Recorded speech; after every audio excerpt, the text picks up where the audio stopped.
বানিয়াচং উপজেলা তথ্য শুমারি সুপারভাইজার তথ্য সংগ্রহকারী নিয়োগ হয়েছে। এই নিয়োগের মধ্যে ছাত্রলীগ যুবলীগ ঢুকে পড়ছে। আমরা এই নিয়োগ বাতিল চাই। আমাদের ইউনিয়নের একটা ওয়ার্ডে 5টা আদমশুমারির নাম ধরছে। একটা ওয়ার্ডে 5টা আদমশুমারির নাম কীভাবে যায় আমরা যাতে চাই এগুলোর সমাধান, আমরা সুষ্ঠু সমাধান চাই। আজকে ফ্যামিলি কার্ড শুমারির যে রেজাল্ট গতকাল বের হয়েছে, সেই রেজাল্টে 90% আওয়ামী লীগের দোসররা সুযোগ পেয়েছে।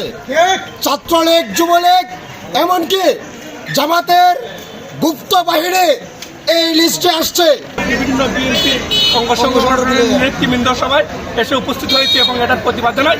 ইউনিকে অনিয়ম হয়েছে, তথ্য শুমারির মাঝে অনেক বৈষম্য হয়েছে।